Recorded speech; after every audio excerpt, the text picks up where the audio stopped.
Today we will be discussing something relating to the very Consumer Protection Act. Now, in the ancient time, a legislation of this type was not required. It was not required for the simple reason because we were living in a barter age. We always used to exchange goods for goods. I still remember when we were young in the 1960s, most of the transactions used to place by exchanging goods with the other person who is interested in selling and other person who is interested in buying. But then things have changed, and things have changed so fast, especially after the era of liberalization introduced by Mr. P.V. Narasimha Rao, the then Honorable Prime Minister of this country. We have moved from the era of liberalization to the era of globalization. Now, in circumstances such as this, there will be more buyers, there will be more consumers, and it is throughout the world, anywhere. Suppose, for example, I still remember people who are in the United States or the United Kingdom or in the Gulf. During mango season, they buy mango pulps in tins. Packed tins, remember, is full of mango pulps, especially from Ratnagiri. Now, you start opening it, and when you open it, it is completely adulterated. Instead of mango, you find some other fruit inside. So the person who has given so much of money to buy a tin of fruit ultimately gets nothing, or it has become hazardous because it has not brought under refrigeration. So these are certain things which have come up, which I shall explain to you in detail at a later stage. But then how did it originate? It naturally originated as early as 1824. It was in the year 1824, an important lawyer by name Ralph Nader, who was an advocate in the state of the United States. He was the one who said consumers naturally should have certain privileges, and these privileges must be given to them by way of rights, and they are entitled to be protected under the law. Now, when I speak about law, you might be knowing the legal system, when we say for justice delivery, are classified under two heads, one the criminal law as well as the civil law. The very purpose of the administration of justice is to see that there should be and there shall be expeditious justice. So there should not be delay in the pronouncement of justice, so that the clients who seek justice from the court of law get a good remedy, so that the legal system functions effectively over a period of time, for generations together. That is why the entire legal system has come in. But then this legal system, during the course of its functioning, because of its globalization and other things, is facing lots and lots of problems. The existing courts are not in a position to administer justice. They find difficult to mete out. Now, in such situations, what would happen is the courts have appointed what we call as the quasi-judicial tribunals. Now, you might be knowing, especially students of law or teachers of law in law who have come here will be in a position to explain better. You have the Telecom Regulatory Authority, and you have the National Green Tribunal, and we have several tribunals, Transport Authority, Transportation Tribunal, to handle cases relating to this. Now, as of today, there are more than 68 quasi-judicial tribunals functioning in this country. Now, this is also appointed only for the speedy delivery of justice, so that there should not be any, remember, public protest. They get kind of justice wherein they get satisfied with the justice delivery system. But then, in areas especially of or matters pertaining to consumers, there were no courts at all. And in the event of any problem, they had to seek justice from the court of law. And when they had to seek justice in the court of law, naturally, you might be knowing there will be justice delay. Now, some writers go to the extent of pointing out justice delayed is justice denied. Because suppose, for example, during the time of the son or the father, during the time of the father, the matter has gone to the court of law.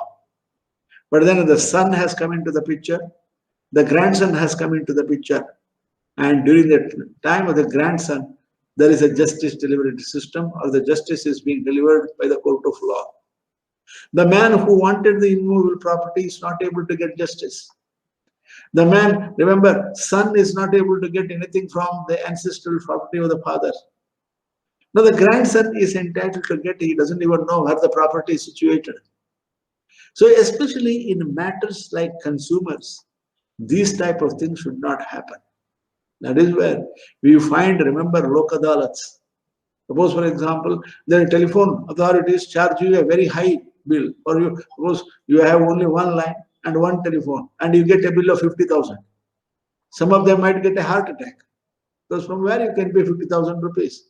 That is why you have Lok Adalats for this. And at times, remember, you may get a message also. If you have any disputes, you can go there and settle the matter. Now, similarly, for consumers, the government of India felt and thought there should be something, there should be some kind of courts which should be in a position to deliver justice. Now, when we speak about this, I just mentioned to you, it was in 1824, that lawyer from the state of United States, Ralph Nader, advocated for the protection of consumers. But then, over a period of, remember, 150 years, almost 125 plus years, they had to wait. There came a president known as John F. Kennedy. John F. Kennedy happened to be the president of the state of United States. And in the year 1962, for the first time, John F. Kennedy is known for many things. And his speeches were supposed to be the best then. And this person canvassed for the consumer rights. It was on 15th March 1962, he introduced a Bill of Rights for the protection of consumers in the Senate of the United States and asked the Senate of the State of the United States that this bill should be approved and it becomes law so that the buyer is protected under the law. That was the message that was being done. Now, when the Consumer Protection Bill was introduced on 15th March 1962, no, it was a great day for the state of the United States. It was a great day for the state of the United States for the simple reason because the consumers for the first time were entitled to some kind of protection under the law. Now you may be interested what rights the consumer is entitled to have. Well, the first one is, most important, is the right to know the content of a product. Now what do you mean by this? Now you buy several products, and when you buy several products, you should know what, remember, product is used in the making of that item which you buy. For example, you take it this way, you intend to buy what we call as a toothpaste. And in the toothpaste, what item is being used? Suppose, for example, excessive fluoride that is being used, that will damage your teeth instead of protecting it. Now, suppose, for example, you have certain people, especially there is a beautiful case which came up in the state of Australia. In Australia, a person he goes to a particular shop and then buys what we call as undergarments. And when he purchased undergarments, thereafter he brought it home and started wearing it every day. Now, what has happened was, remember, then he starts irritating pain. First is irritation, then burning senses, and thereafter the entire portion near the thighs were burnt. Now, he asked some lawyer, then he said the matter can be resolved through the court of law. And the matter can be resolved through the court of law because the authorities who manufactured this, while manufacturing the undergarments, have used excessive quantity of sulfur. And if they use excessive quantity of sulfur, naturally this would be the result. Beware. Always you should know all these matters. It's a beautiful case. Later, this case actually has set up certain precedents for the development of law on the consumers. That is the reason I just intend to bring home these matters. Now, John F. Kennedy, when he introduced it in the Consumer Protection Bill, spoke about 5 rights of the consumers. Now, you may be interested to know what 5 rights are. Now, the first one is right to safety. First and foremost, when you use the product, it should be safe. You should not be in a position to cause any body injury. The excessive use of it should not, remember, cause some damage, liver damage, or some other thing. That is why it is first and foremost that is being called as right to safety.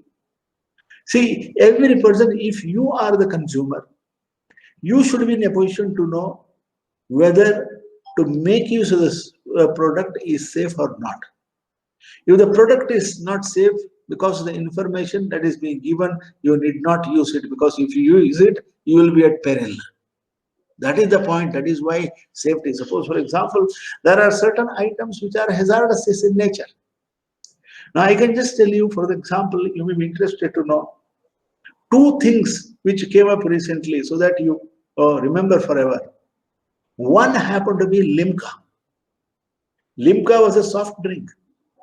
And this soft drink, when it was manufactured, it has used, remember, certain items to keep its purity from destruction, which was hazardous to health. Initially, Limca defended, saying that no, nothing like that. We have not done it. Ours is the safest drink. But then the preservative that is being used there, remember, were hazardous to health. And since it was hazardous to health, naturally, remember, the court went to the extent of pointing out, you stop selling it, and they put a ban. And afterwards, again, if you want to come, again, you have to seek the permission by submitting the samples, and the samples should undergo the test. And once the test is done, it can be introduced. They have not yet come. They have gone forever. Now, the other important item, food items, which most of us, when you go home, we make use of it, is Maggi. 4 or 5 years ago, a little before, Maggi became the controversy. They have a controversial subject, and TV debates were going on whether it can be used. And the food controller, the drug controller, all of them, they started examining it, and they said certain items which are used are not good for health.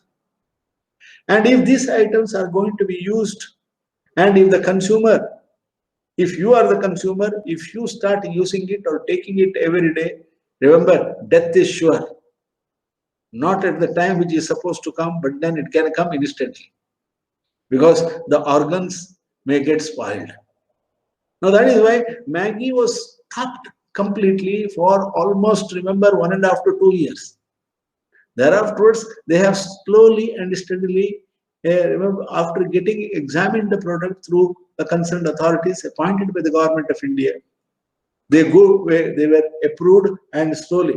And even now, Maggi doesn't have the market which it used to have earlier.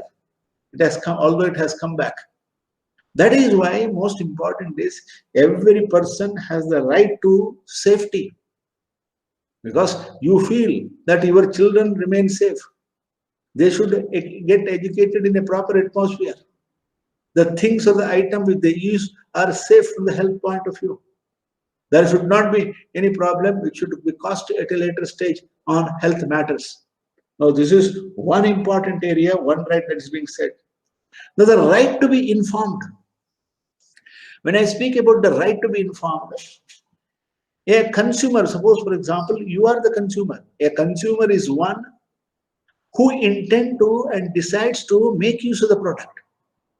When you decide to make use of the product, you naturally become a consumer.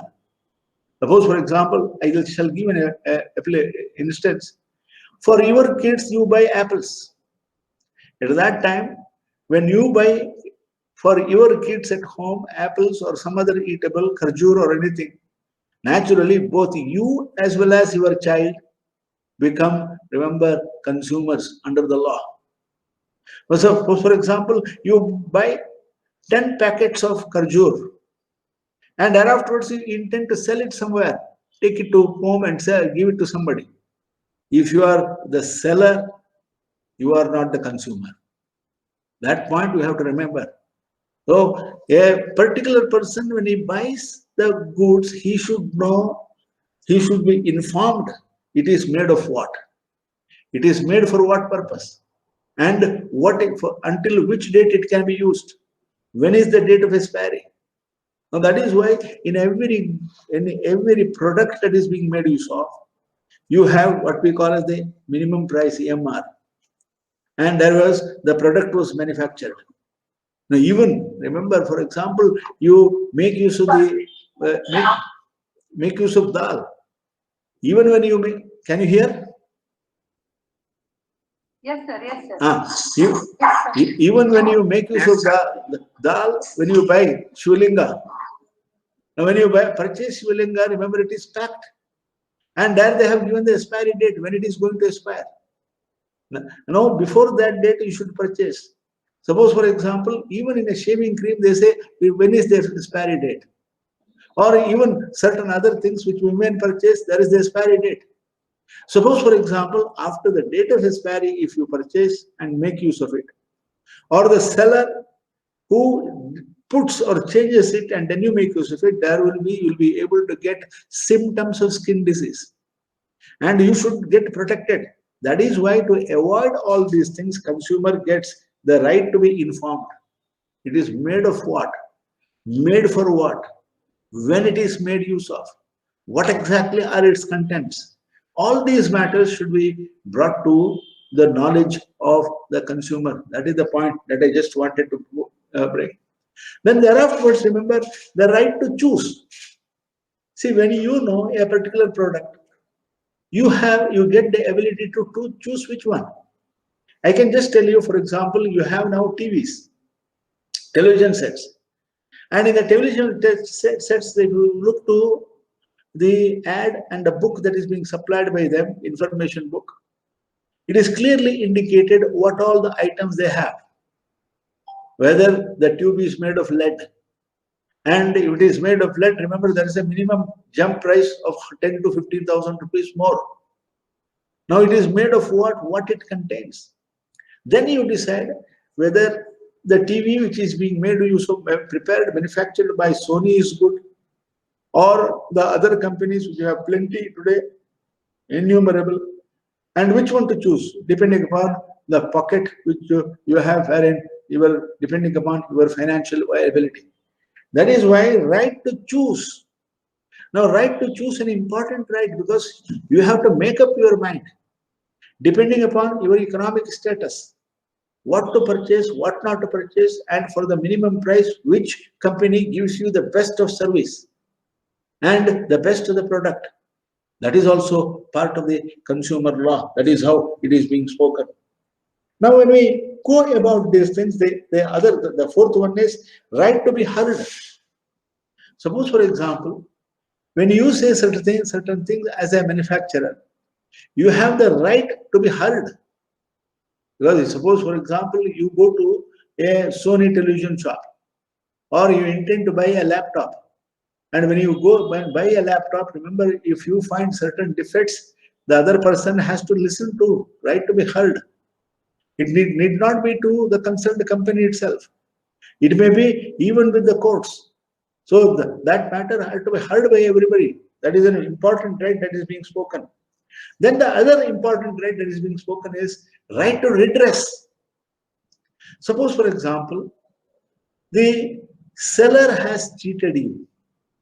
In the event of cheating by falsely stating certain things and falsely hoodwinking and making you to buy certain things, you have what we call as the right to redressal.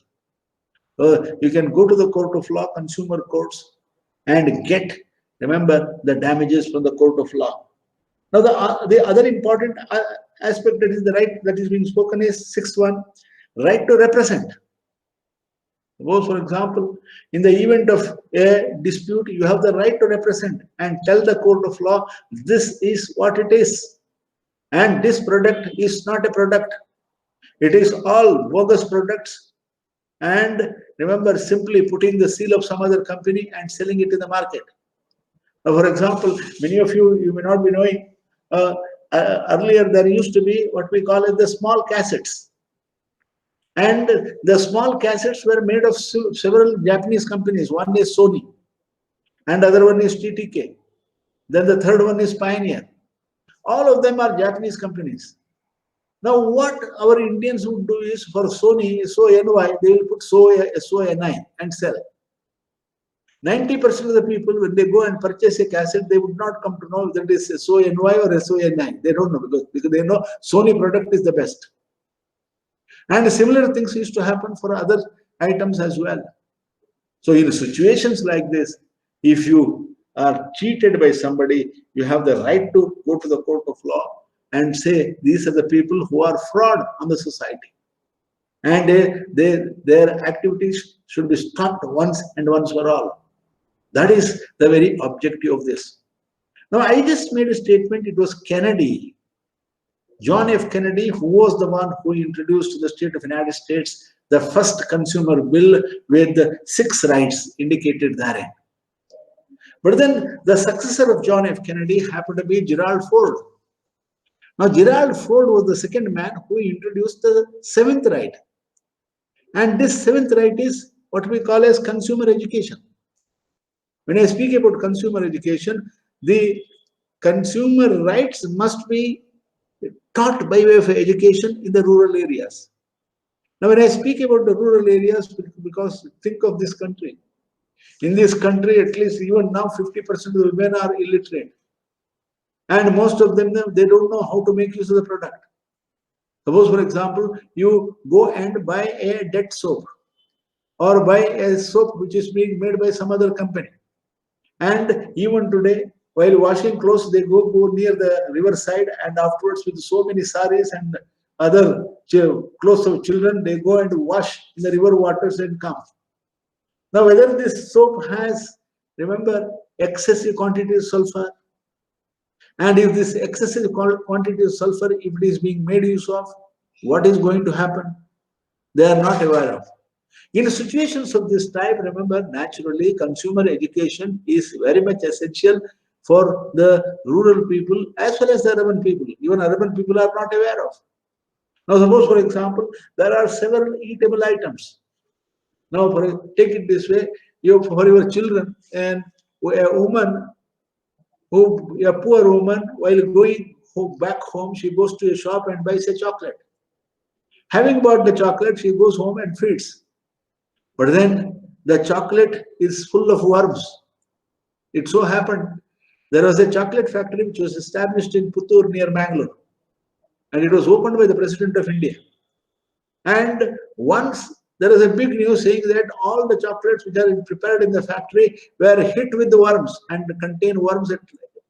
Then the factory had to be closed for a while. And all those products which were manufactured had to be, remember, dispensed with and disposed with. Then again they started the factory. Now the point at issue is, just because it is tasty, just because it is good to eat, remember, just because you relish eating, if such chocolates go inside, what will happen? The worms will be multiplied in just, remember, in 1 hour. So what kind of diseases you get? There are instances wherein even diseases cannot be diagnosed. And diseases are diagnosed because, remember, you don't have such machines as well. Although they say we have everything, but it is difficult. And you may, first day you may get diarrhea. Second day you may get vomiting sensation. And third day, remember, you get what we call as unconscious. You become unconscious. Now that is why a consumer education is very much essential. And consumer education is part of a very great ideal which is being envisaged by Gerald Ford, and wherein he went to the extent of pointing out seminars should be conducted. And the consumer courts, the presiding officer of the consumer court should be given the what we call as training, how to handle cases. That is how it also became a consumer right. So today, March 15th of every year is celebrated as Consumers' Day. This you have to remember. March 15th of every year is celebrated as International Consumers' Day. Now, what has happened was Gerald Ford in 1962 made this, but then in 1985, the matter was seized by the General Assembly of the United Nations. When I speak about the General Assembly of the United Nations, the General Assembly of the United Nations in 1985, on April 9th, took up the matter. Having taken up the matter on April 9th, remember, it passed a resolution before the General Assembly. And this resolution relates to what we call as the consumer protection. Consumer is the king. Consumer is God. This is not said by me, this is said by Mahatma Gandhi. So, buyer should beware. Buyer should know what is the content, what is the weightage, what items are being made use of when they prepare.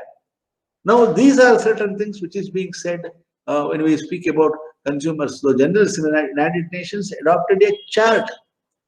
And this chart, which was adopted by the General Assembly of the United Nations, was very useful. And remember, it was adopted in 1985, April 9th. Now, thereafterwards, in the part of this, in the one clause of the resolution, went to the extent of pointing out that from now on, March 15 should be celebrated as the International Consumers' Day. They indicated. The second one, they said, most of the states who don't have a legislation on this are supposed to have a legislation on consumer protection. So that is where the Consumer Protection Act of 1986 came to be established in this country. And the legislation came into force, remember, on July 7th, 1987. So from July 7th, 1987, the legislation came into force. From that day onwards, we have a consumer law. Now, the consumer law, remember, had to change according to time. So as and when the society changes and advances, many things will come into the sphere. And when many things come into the sphere, they are to be incorporated and included under the law. That is where, remember, in the year 2002, and first is 1999, 2002, 2005, 2019, it was amended. And this is the consumer law. Now, having said this much, I shall speak to you the consumer legislation. What is this consumer legislation is all about? A consumer under section 2(1), paragraph 1, is the one who intends to make use of the services. Now, first is, what is the service? When I speak about the seller as well as the buyer, there shall be two parties. And when I speak about the seller and the buyer, there shall be consideration. Now you may ask me, what is this consideration? Consideration is very much simple. Remember, suppose for example, you buy certain things in the market. And when you buy, for example, a Parker pen, the consideration for the Parker pen is the money that you pay. And thereafterwards, remember, you go home and start writing. When you start writing, being the consumer, you feel that, remember, it is there is a defect in manufacturing itself. For example, if you say like this, you are not able to open the pen itself. Now, if you are not able to open the pen, you have not checked there is a manufacture defect. Now, that is why in most of the cases, when you buy certain things, you have to take the receipt. You cannot go without the receipt. And when you take the receipt, you have to check the expiry date. So a consumer is one who makes use of service from the service provider. The seller is the service provider. Now, for example, you purchase an AC, air conditioner, or you purchase a refrigerator, or you purchase a mixer, or you purchase any other item, for example, a music set. Now, for example, there are several music sets with the foreign names now, although it is manufactured here only. You want to have some music set to please someone, your children at home. and you buy and bring it back and bring back and start operating it, it completely gets burnt. You have not sought for the receipt.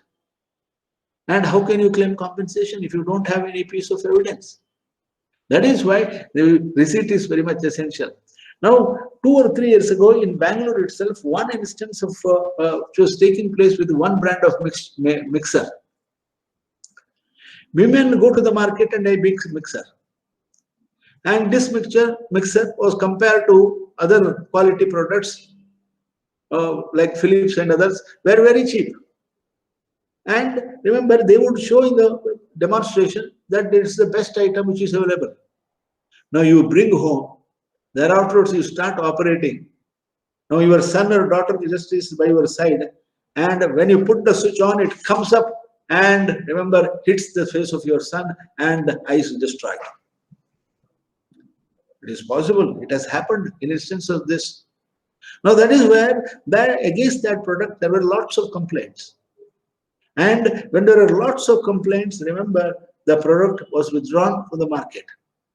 That is where, remember, for example, when we speak about the products, always there should be something which is called as the brand name, ISI mark. See, for example, you buy cooker, and there are plenty of companies which manufacture cooker, and some companies in the rural Delhi, and they also sell. And the price is actually 10 times lower than the other company. Now you are the consumer, you go and you buy because it is very cheap rate, and you start operating it, and when you start operating it and the water gets spoiled, it comes up and flies. And it falls on the head of somebody who is on sleep. And he dies there. Now see, these are all extreme things. And especially in cookers, be careful. Now that is where we say products when you buy, you should have a quality which is being prescribed by the government or by at the international level. ISI must be there. That is where, suppose for example, you make use of soft drinks. When you make use of soft drinks, remember these are determined by an international agency for soft drinks itself. Unless it is recognized by them and branded by them, you are not supposed to make use of it. And if you make use of it, remember, death is 100% sure. And it will kill you slowly. That is why that product safety standard mark, that is very much essential in any of them, in any market. So this legislation came in. When the legislation came in, the first one is to redress the consumers. You may ask me how this the consumer body functions or operates. Now, when we speak about this, before the legislation came in, the Law Commission of the Government of India thought over this matter. Having thought over this matter and deliberated upon, and they said there shall be a consumer court in every district. There are as many as 600 districts today in this country or more. So in every district you should have a consumer court. That was the first play. Then a consumer court's decision can be challenged before the state consumer court. And a state consumer court's decision can be challenged before the national consumer court. So the first thing is, it is a three-tier system. So at the national level, you have the National Consumer Court. And at the state level, you have the State Consumer Court. And simultaneously, at the district, you have the District Consumer Court. Now, this is how one classification was made under the law. Now, then the important thing that is being spoken by them, now, who should preside this? And what should be his age? So when I speak of this, this is generally called the composition of the consumer court in the district. Now in the consumer court, district consumer court, there shall be a chairman. And the chairman shall be a retired district judge. And one of them shall be a woman. So there can be 2 people or 3 people also. But one is the chairman who is a retired district judge and who will retire at the age of 65. And knowledge of law is very much essential, and he should know, and he knows.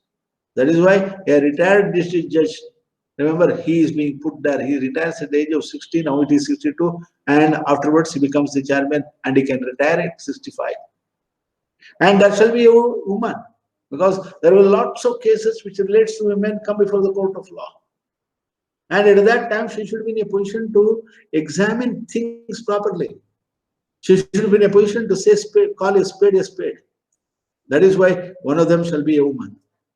Now, if this is the composition of the district court, what is the composition, or what exactly is the pecuniary limitation, financial limitation?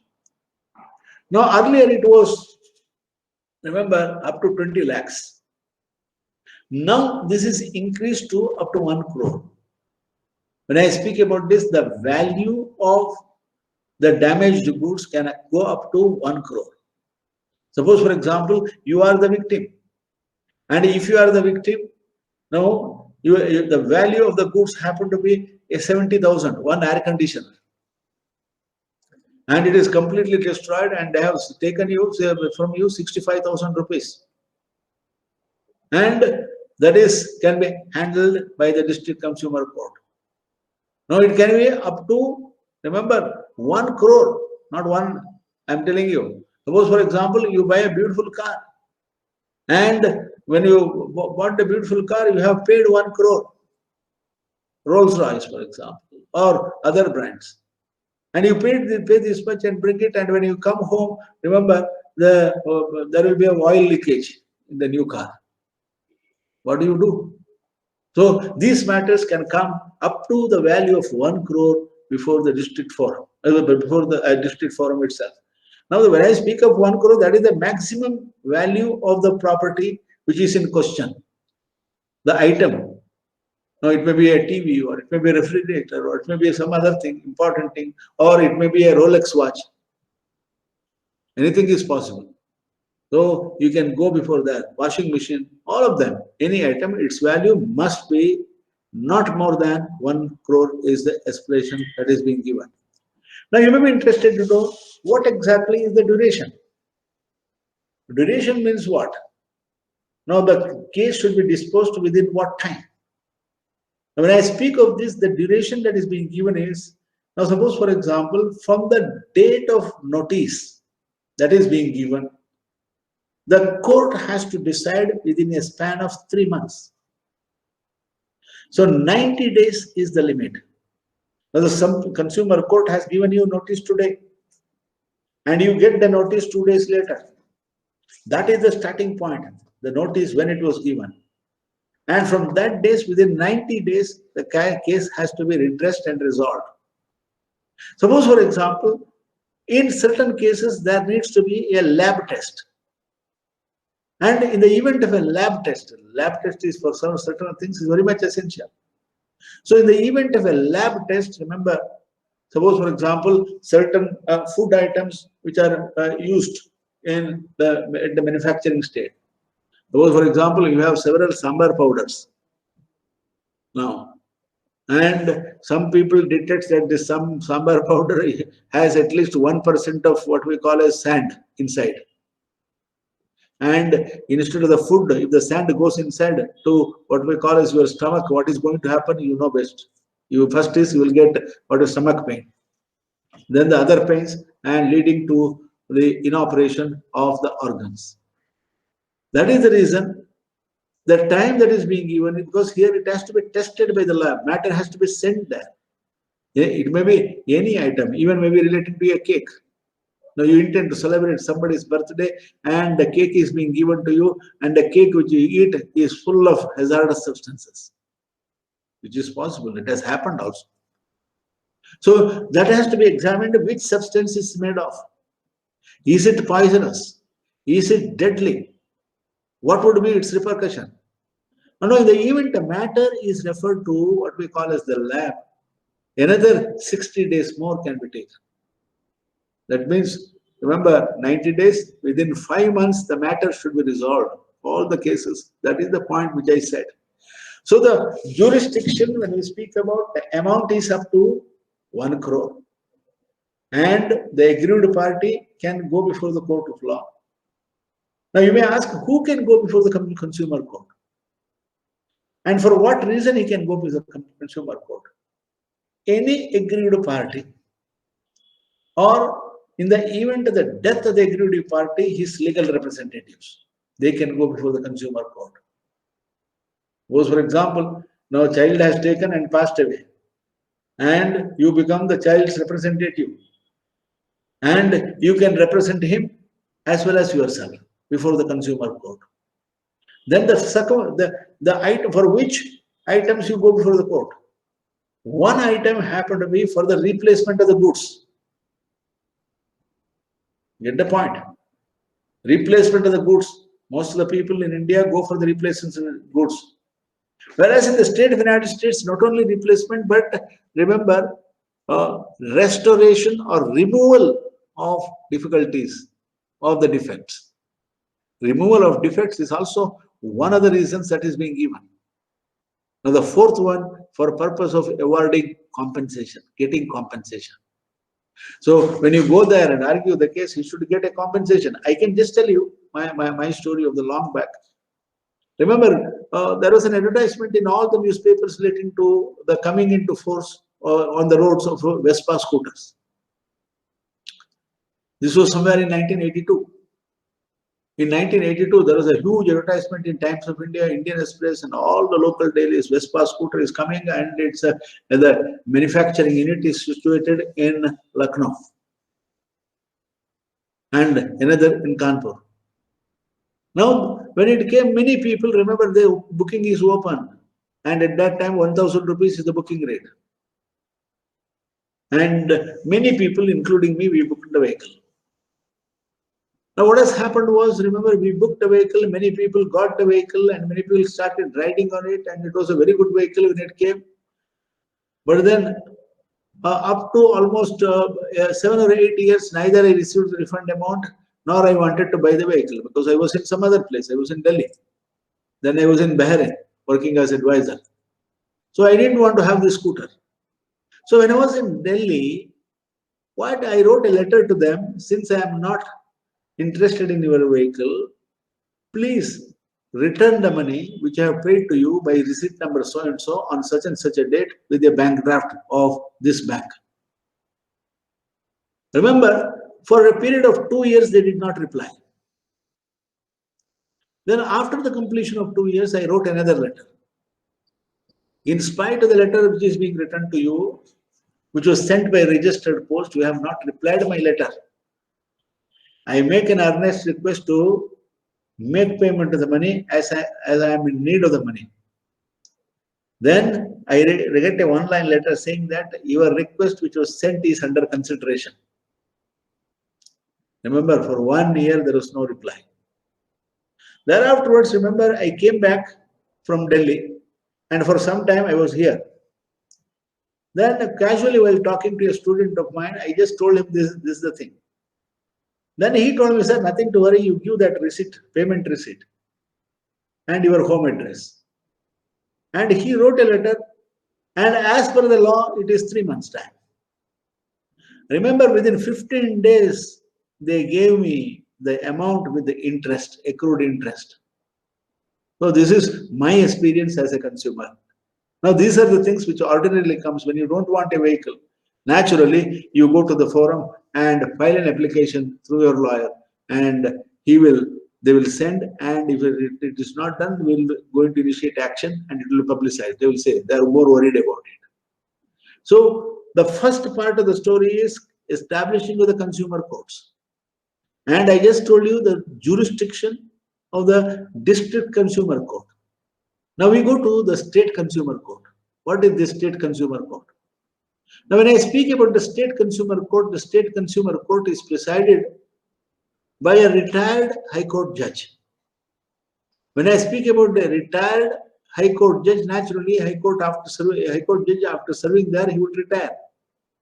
And such fellows would be heading the consumer forum at the state level. Now, along with him, there shall be one person and one more who shall be a woman. So minimum there shall be 3 persons. So of which one of them shall be a woman. That is the point that is being indicated there. Now the second thing that is being spoken is, what is their jurisdictional value? They can decide cases up to the value of 1 crores to 10 crores. The value of the goods which is in question up to 1 to 10 crores. So in the district proportion, it is up to 1 crore. And 1 crore and above, up to 10 crores, it is what we call as the state consumer court. All petitions, when it goes there, they are empowered to decide this matter. That was the point that is being harped upon. And same analogy, within 30 days they are supposed to give, within 3 months they are supposed to give the judgment. And if there are items which can go before, which has to go before the laboratories, another 2 months, 60 days time is given. That is why November, 150 days maximum, all clear cases are to be closed. Now, from a district forum, there can be an appeal before the what we call as the state consumer court. From the state consumer court, there can be an appeal before the central commission court. Now we shall discuss something relating to the central commission at the national level. So at the national level, we have a consumer redressal forum, consumer commission at the national level, National Consumer Commission, which is situated in Janapath in Delhi. Now this is being presided over by a retired Supreme Court judge. Naturally, a retired officer of the Supreme Court, a judge of the Supreme Court will be the chairman. And another 4 members, of whom, of the 4, 1 shall be a woman. So that means what? 5 members will be there, and it is an odd number. One of them, of the 5 members, shall be a woman. And they are empowered to take up cases from 10 crores to any amount. Get the point? Any, unlimited. Even if it is 1,000 crores, they are the people who are going to decide. So a case from the what we call the state level consumer forum, there will be an appeal to the National Commission as well. Now the point which I just wanted to bring home happened to be a few of the important cases that are decided by the court of law. Now, a few of the important cases when I speak about happen to be cases relating to lawyers as well as doctors. The point is whether lawyers and doctors could come under this legislation. Now, for the first time, it was held lawyers as well as doctors could come under the legislation. Their service, when you take, naturally, the patient is a consumer. For the first time, remember, a beautiful decision was delivered. This decision is known as Indian Medical Association versus VP Shanta. Now, in this, it was delivered 1996 case. In the year 1996, for the first time, they said doctors can be sued if they are negligent. Suppose, for example, there are instances wherein in the event of an emergency operation, they take the signature of the patient on a blank paper without indicating for what purpose he is going to be operated upon. Now, there was a case which came up before the court of law, wherein the hospital authorities wanted to get excluded from this. When they wanted to get excluded from this, the other party, the patient, went to the extent of showing, my signature was taken on a blank paper. What type of operations are going to be performed is not made to be known. It was an inhospitable situation because the person who was a patient, remember, was sick, was not in a position to say anything. So the court said, doctor is liable. Now, I just intend to speak to you. There is a beautiful case that came up before the court of law. And the name of the case which just I wanted to harp upon so that you remember for your betterment.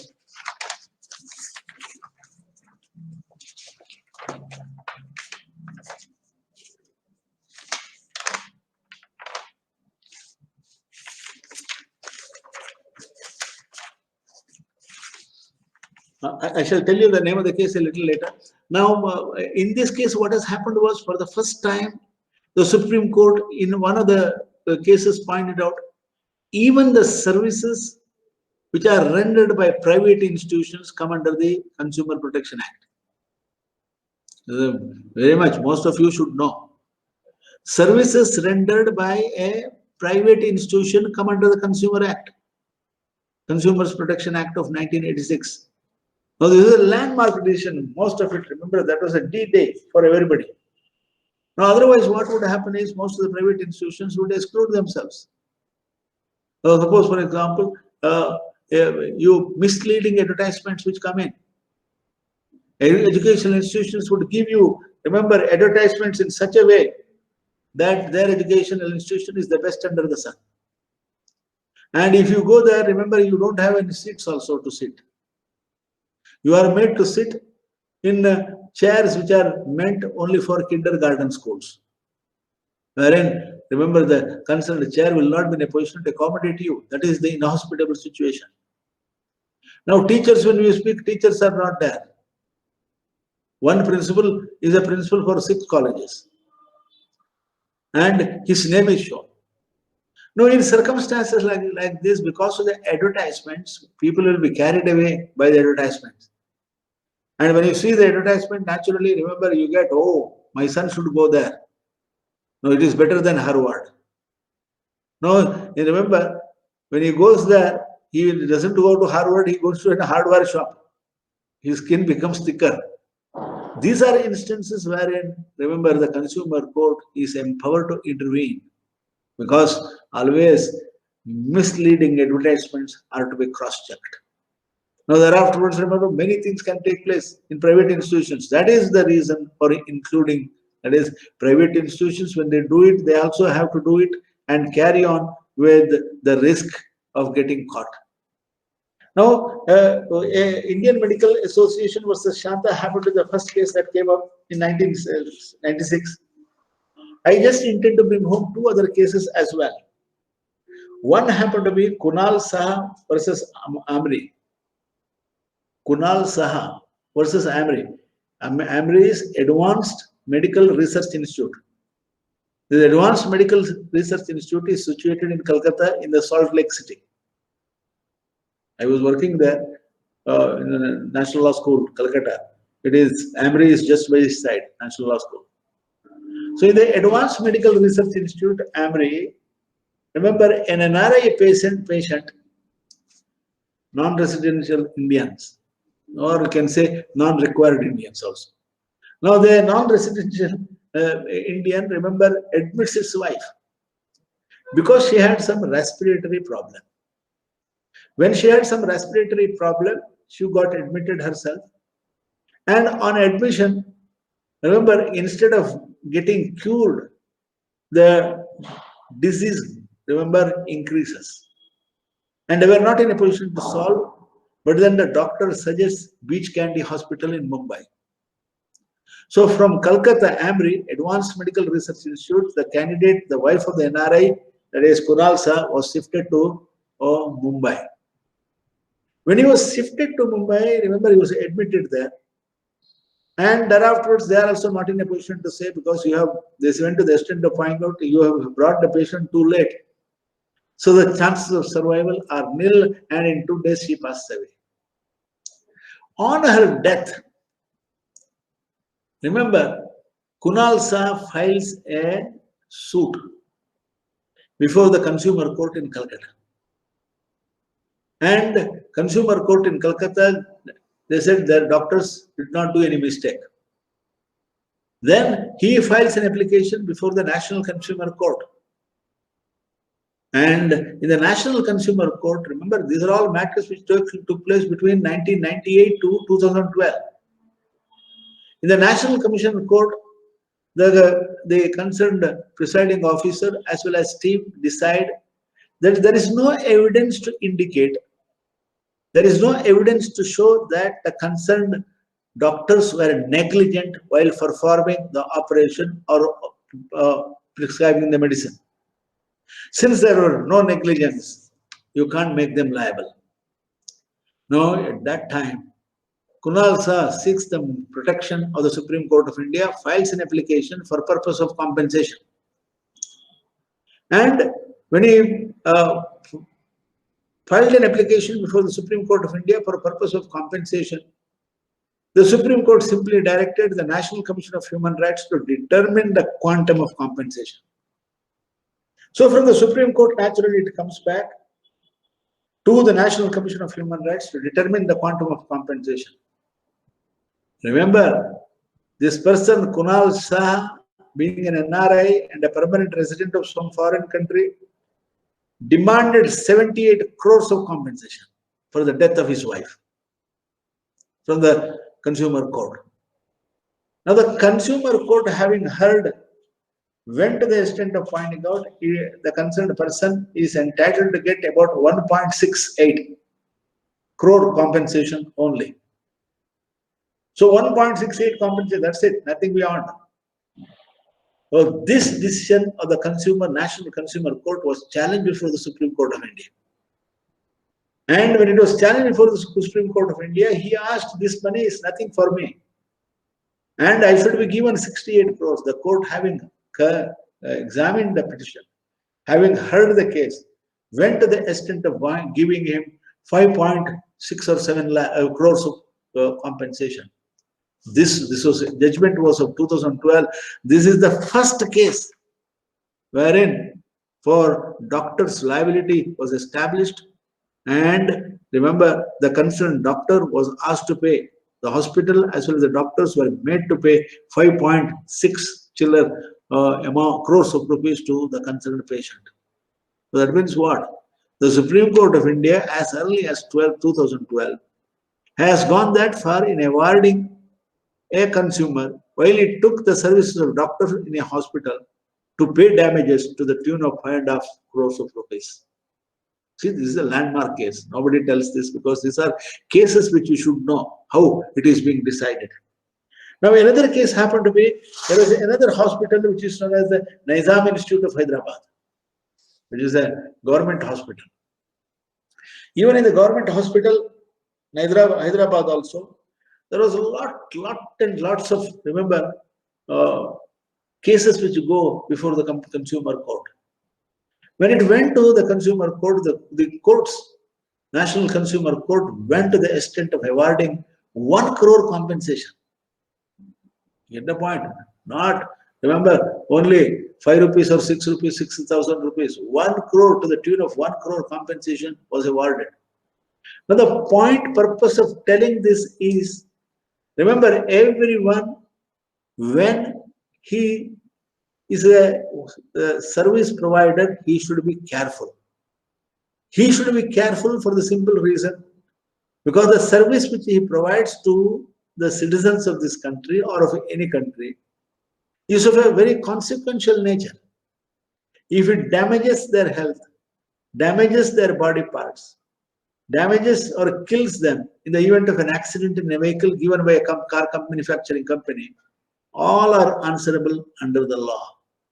That is where, remember, citizens should know, buyers beware, caveat emptor.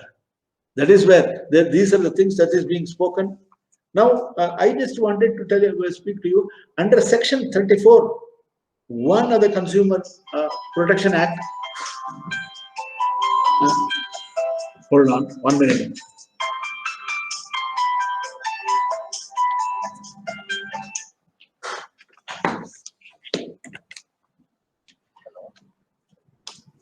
Pradar, ಹೇಳಿ.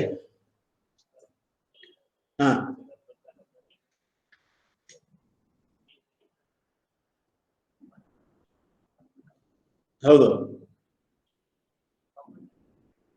ನಾನು ಮಾಡ್ತೇನೆ, ನಾನು ಕೊಡ್ತೇನೆ ನಿಮಗೆ. ಅದರಲ್ಲಿ ಇಲ್ಲಿ ಒಂದು ಸಣ್ಣ ಒಂದು ಲೆಕ್ಚರ್ ಹೇಳಿದ್ದೇನೆ, PhD ಇದ್ರದ್ದು, ನಾನು ಕಳಿಸ್ತೇನೆ ನಿಮಗೆ. ಅದೇ okay.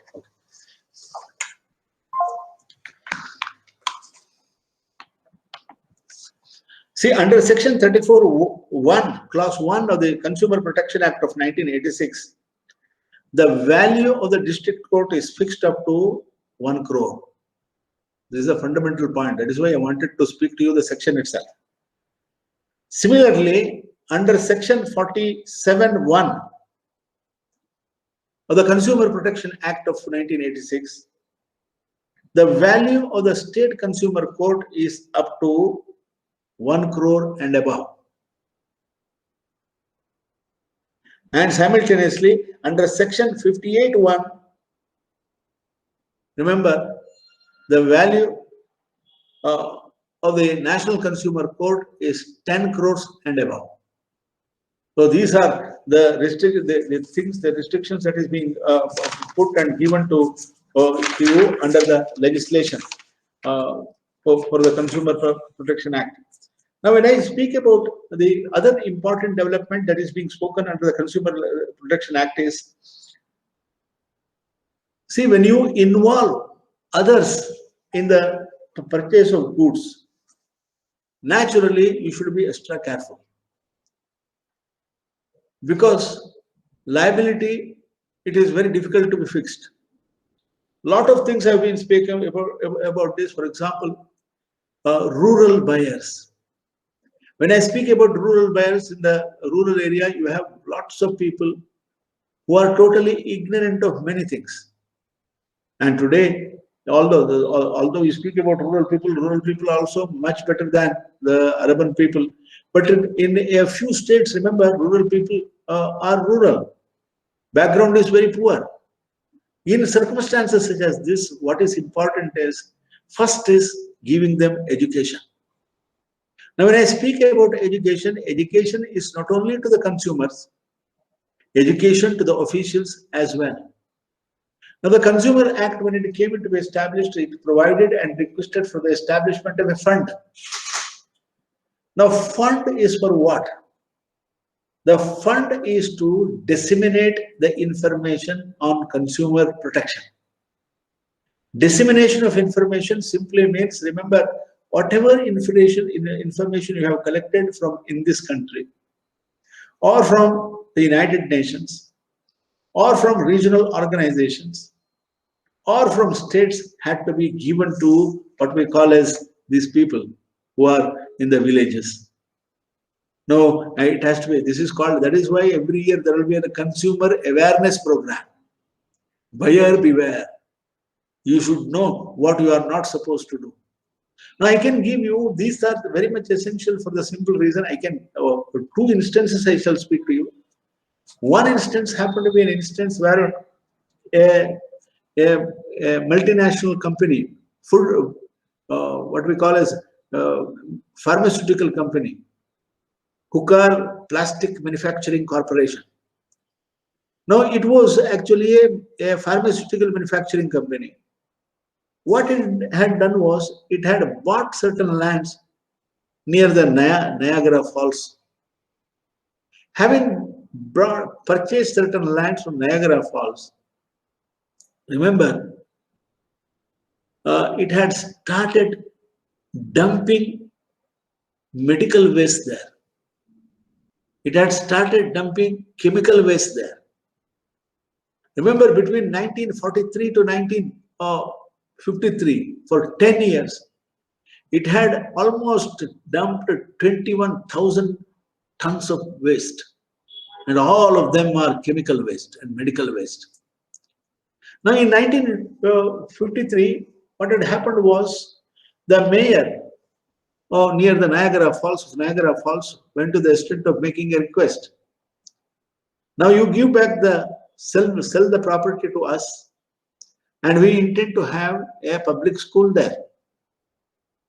Now, contract was about to be entered, that is the contract of sale. In the contract of sale, what we call as Richard Hooker, the dumper, the one who used to, remember, bring medical waste and dump in that area, wanted a clause to be included. And this clause indicated that in the event of any problem that is being caused in the property because of the dumping of medical waste or the chemical waste, he is not guilty and he is not liable and he should not be made liable. Now, what has happened was, soon after the school, soon after the property was purchased, the municipal corporation goes there, invests the money. A beautiful building, a school building was constructed. After the construction of the school building, remember the school comes up and the school was inaugurated, mostly was, I think, by the Prime Minister or someone. And then it starts functioning. The first day, some of the students started getting giddiness. Second day, they started getting headache. Third day, they were started suffering from nausea. Fourth day, they started vomiting. Fifth day, they suffered from unconsciousness.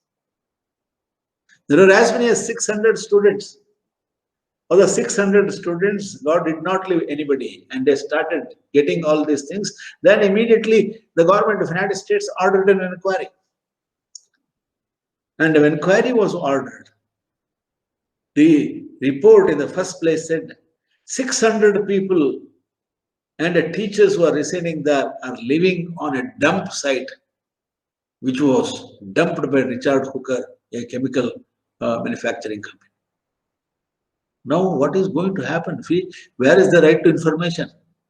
This right to information came in only after the Commission of Inquiry was constituted by the government of the United States. Remember, the government of the United States closed the school.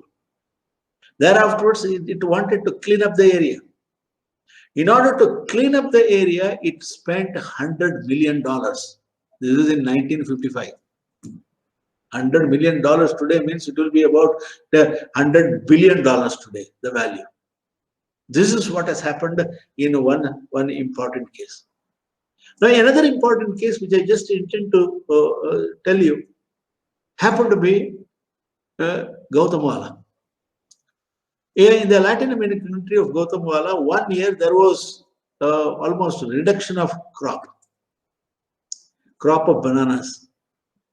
See, that is why it is called as the Banana Republic. And they used to grow banana, and these bananas were exported to Europe and United States.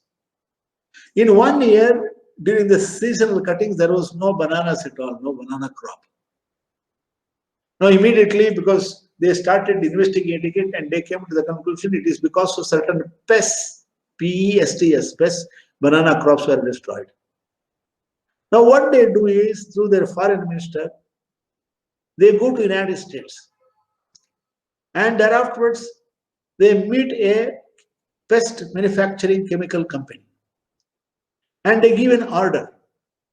And this order, for the purpose of manufacturing certain chemical pests, Andrex or any other thing, whatever it is. Now, only for use in the banana plantation in Gautamwala. This was a very strong medicine. Now, what has happened was the company manufactures it. It took about 3 months or 4 months, and afterwards, remember, it was imported by Gautamwala. When it was imported by Gautamwala, and in the packets it was written, exclusively manufactured for the state of Gautamwala, for use in banana plantations. Now, what has happened was, immediately when it came, the farmers were so happy, so rosy, and they wanted to, remember, do all kinds of. Then they collected, some of them collected from the airport itself, and they have gone to the fields, what we call as the banana fields. Having gone there without using gloves, without using protective clothes, they started spraying it. They sprayed. Thereafter are dead. Remember, there are instances wherein in the second day deaths took place. And there are instances in the 7th day, some of them started suffering from paralysis. And there were some cases wherein there was chromosome damage. Now, these are the instances, remember, which are worthy to be recorded before anyone. What chromosome damage, health effects, paralysis, nervous damage, all of them. Then investigation started. When investigation started, remember, they came to know it is because of the pest, because the users did not wear protective clothes even to protect themselves. Then I intend to bring home one instance. There were about 1,300 people who went before the family courts to seek divorce. Why did they go? Because their wives have filed these petitions before the courts, matrimonial courts, stating that the husbands are impotent. See, sociological situation from where to where. We speak about the legal issues, now comes sociological issues. Now this has caused, that is why right to information is very much essential. And that is where today under the decisions, remember how to reinstate, restore back, bring him to normalcy, how he was earlier. That is one of the purposes and objects of the act that is being indicated. Now you take the instance related to Bhopal gas tragedy. When we take up the Bhopal gas tragedy, in instances like it was on December 4th, 1984. Now the concerned multinational company came here, which was given for permission, and without even observing the minimum safeguards, they started manufacturing. And one fine morning, the concerned lethal, what we call as item which is being prepared by it, escapes. And yet one go, it killed 2,100 people. And remember, about 50,000 or more have started suffering from several diseases. And the then existing science and technology was not good enough to find out and to trace of the diseases which they were suffering from. These are certain things which needs to be examined, and ultimately consumers should be protected. Now, there are other instances relating to what we call as the effect of cement that is being imported even by India, and hazardous waste dumping. Now, these hazardous waste which are manufactured in one country, because these developed countries, they don't want to dump their waste in their own country. They want to export it to some other country and generate problems in the poor countries, and see that they are avoided. So to avoid this, remember, a convention came in, and this convention is known as the Basel Convention on the Transboundary Movements of Hazardous Waste. And this convention came in only to protect the consumers. Now, for example, first is under the convention, it was adopted in 1989. The convention, Basel Convention on the Transboundary Movement of Hazardous Waste, to prevent the dumping of hazardous waste produced by a country in a developing country or a least developed country. And wherein the concerned legislation went to the extent of pointing out there will be three types of liability. The first one is the manufacturer, then the person who is in custody, and the third one is the transporter as well as the disposer. So the manufacturer, the transporter, the disposer, and the concerned person who keeps in custody of this waste, all of them are equally liable under the Convention Hazardous Waste. Now, most of the environmental matters today are being taken care by the legislation, especially the Consumer Protection Act. Now, the other important factor which I just wanted to point out is most of the cases which come, I was asking a lawyer yesterday, and how the matter is being decided. In the court of law, when a case is filed by the consumer, they are interested in only one thing. The concerned person who have taken the matter before the court of law should prove beyond doubt that he is the consumer or the service taker under the act. They are not interested in any other thing. Now you may ask me why this is the, because he has to prove that he is a consumer. Only when he proves that he is a consumer, naturally, remember, he gets the protection, because the court is only for the protection of consumers. They are not worried about the other important factors. Once you prove, that is why, remember, you can tell everybody, first and foremost, what is important before the court is, you have to prove that you are 100% a consumer. And being the consumer, you have every right to, remember, to get things done. That is the point that is being harped upon. Then the other thing is you find duplicate products. Now, when I speak about duplicate products, remember, don't be under the impression that duplicate products are found only in India. Even in the West you have. For example, now these days, you may be, a few of you must have seen advertisements. Morning, I got an advertisement saying that, remember, Rado watches are available for 8,000 rupees. Advertisement is still there. Now, Rado watches, remember, a Rado watch minimum value is 2 lakhs now. Can anybody sell it? And if the purchaser purchases it, what type of Rado it could be and it would be? See here, now in case you become a consumer, you are trapped. Now, in addition to this, there are other things that are bank transactions. Now, every day we get a message where KYC, you don't reveal to anybody. But in spite of it, your loan is approved, your loan is granted. You have not submitted an application for anybody. And in the event, suppose for example, if you reveal your what we call as number, Aadhaar number or some other number, or your money taking card number, all of them, remember, whatever deposit you have kept in the bank, you have earned for years will go. Someone will be knocking it and to take it away. That kind of thing should not happen. That is why the object of the Consumer Act. Now, the other thing is, even today we find what we call as hazardous products in pure ghee. And they speak about this. Remember, they say it has its origin to Lord Krishna himself. Then we have adulteration in oil, adulteration in milk, adulteration in spices. Some other thing is being added. I remember somebody was telling, you have pepper. Now you have certain small flowers, for example, gulabi, we say, rose, which is grown in certain areas of Bangalore area. And it's what we call as, it also gives a small kind of a, which is like pepper. And people used to mix this with pepper and sell it in the market.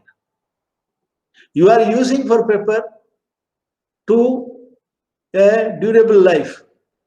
You should live long and you should be protected from corona. But then inside that, you have what we call as some other thing else. And here also you can get the protection under the law. Then the other thing is, the other important point that is being indicated happen to be always one who goes to the court must go with the clean hands. Now, when I speak about one who goes to the court must go with the clean hands, this is for what purpose? Now, you should not go to the court for a purpose which it defeats the very purpose of the legislation.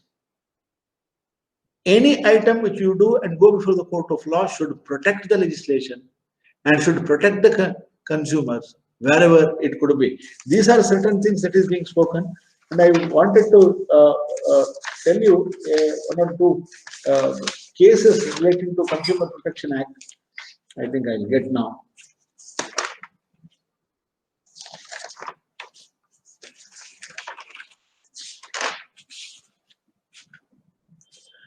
Now, before the passing of the Consumer Protection Act, in 1986, there were other legislation as well. These other legislations, that is why inverted commas, they were also done with a view to protect the consumers. Now, you may be interested to know which are these legislations which was done to protect the consumers. Not that it is not protecting now, it is protecting even now also. Now, one happened to be, the legislation is the Food and Drugs Act of 1940.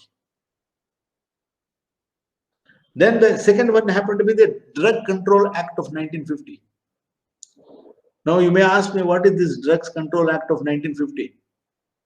Now, under the Drugs Control Act of 1950, the legislation or the law enforcers are empowered to ban certain drugs. Now, for example, take it this way, there was a medicine which is known as Novalgin. There was a medicine which was known as Action 500. There was a medicine which was known as Anacin. Remember, all these medicines are banned drugs under the legislation today. Because if these medicines are being used naturally, remember, first day itself, instead of, remember, getting rid of the headache, it will be more in percentage wise, and thereafter it will destroy some portion of the property. Then we have the Prevention of Food Adulteration Act of 1954. Hey, everyone knows food adulteration is not allowed, and you cannot mix anything with the fruit. The liability is very strict. Now, Food and Adulteration Act was passed in 1954, and it was naturally protecting almost all the consumers. The legislation was enacted largely to protect the consumers wherever they are within the state of India. That part you have to remember. Now, the other important thing is another legislation happened to be Standards of Weights and Measures. 1956. Standards and Weights and Measures Act of 1956. Now, when I speak about this legislation, Standards of Weights and Measures, you have a legislation. Suppose, for example, you buy a packet, and when you buy a packet, it is indicated that it is of 1 kilo, whereas it consists only of 950 grams. It is possible. So, in circumstances such as this, if you challenge this, naturally, you are likely to get the packet restored to you with 1000 grams. Now, there are a lot of other things, that is weights, standards of weights and measures. Suppose, for example, a particular person uses the weight. It doesn't have 1 kilo, it has only 950. Or suppose, for example, he has another, when he purchases from outside. When he purchases from outside, remember the kilo consists of 1550 grams. And he cheats the seller there. Now, these are all not allowed because, remember, International Metric Union came to be established. Now, today, International Metric Union is a specialized agency of the United Nations. So, under the Metric Union, remember, all of the weights and measures are being described by them. And when it is described by them, each state is told, remember, to keep and enforce these weights. It may be a kilogram, or it may be some other weights and measures for communist countries. Then the other thing is Bureau of Indian Standards Act. Bureau of Indian Standards Act. Now, for example, I just told you, when you buy a refrigerator, you should have that mark. When you buy a cold drinks, you have the product safety order rank. So all of them should be there. That is being indicated. That was governing what we call as the Bureau of Indian Standards Act. Now, the point at issue is all these legislations were there, but in spite of it, it was the Consumer Protection Act that was actually enforcing the provisions of law. And Consumer Act, that is why is very much essential. And if you have questions, I shall answer. Any questions? Yes? Anybody?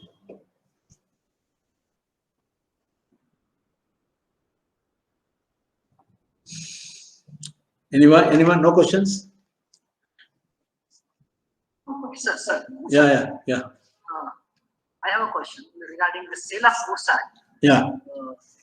It is considered as first piece of consumer protection legislation. Is it right, sir?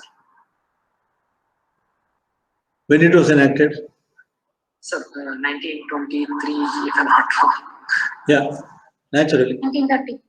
1930. If it is in 1930, that is the first piece of legislation. But I have given you the legislations, remember, after the Constitution came into force. Yes. These 4 or 5 legislations which were enacted by the government of India is only to see that the consumers should remain in safety. Now, what has happened is, the more the advancement of science and technology, the more the defect. Now, for example, I will just give you, most of you may not be knowing, what has happened was, once we got a huge consignment of butter from the state of Ireland. That is, if you read environmental law written by Professor Rosencrantz, you come to know. And what has happened was, at a later stage, somebody raised some questions regarding this butter. And they pointed out that this is all, remember, butter is not of good quality, it is spurious. and it is affected with the radiation. Now then the issue came up and we started investigating. You might be knowing in 1985, the famous Chernobyl disaster took place. When the Chernobyl disaster took place, most of the ships which were anchored in Georgia because they were nuclear vessels, were infected with radiation. And this radiation, because of the Russian wind, because you have the severe winter there, had traveled to most of the European countries. And when they traveled to European countries, remember, it has affected the stockpile of butter even in the state of Ireland. And the scientists in the state of Ireland warned, saying that this is not fit for consumption by the Irish people, and that is why it is exported by them. And it was exported and it was swallowed and it was finished in no time in India. Now later the government of India, especially when the discussion took place in the parliament, appointed a committee. And this committee was headed by Dr. Raja Ramanna. He was the chairman, and then Professor M.G.K. Menon. And then one more person, very important leading scientist. These three people went to the extent of pointing out that in future, when we import items which are by nature in food items, a special investigation or an examination has to be made.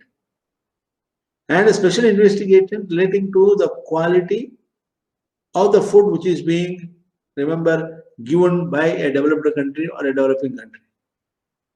So that is very much essential. Without making an examination of the product and its hazardous nature, nobody should, remember, deliver it to the consumers. Then came the next issue. What is the liability in this case? They went to the extent of finding there is no liability because it is already finished. And those who get radiation, they will also go after some time.